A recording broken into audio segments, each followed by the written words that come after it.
Just ஒரு ஆப்டிக்ஸ்க்காக, அதாவது ஒரு ஒரு விளம்பரத்துக்காக அது நீங்கள் பண்ணிருக்கீங்க. அதுவும் ரொம்ப சில்லறத்தனமான, நான் என்ன சொல்கிறேன், நீங்கள் கொஞ்சம் சீரியஸாக கொஞ்சம் விஷயத்தை எடுத்துக்கங்க.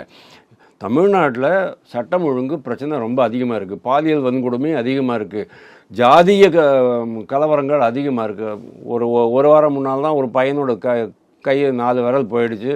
விரலெல்லாம் அழுகி போயிட்டுருக்கு. இனிமேல் அதை ஒட்டி வைக்க முடியாது, ரிப்பேர் பண்ண முடியாத அளவுக்கு ஆகிப்போச்சு. இந்த அளவுக்கு மோசமாக இருக்குது. போதைப்பொருள் கலாச்சாரம் இருக்குது, மது கலாச்சாரம் இருக்குது.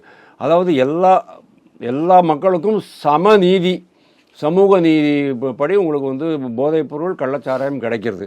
இதெல்லாம் பள்ளியில், அரசு பள்ளிகளில் கட்டமைப்பே இல்லை.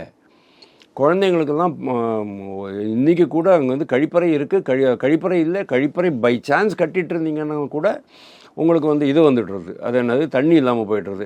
அந்த மாதிரி ஒரு கண்டிஷனில் நீங்கள் இந்த மாதிரி ரூபா விஷயத்தெலாம் நீங்கள் எடுக்கணுமா அப்படிங்கிறது ஒரு கேள்வி.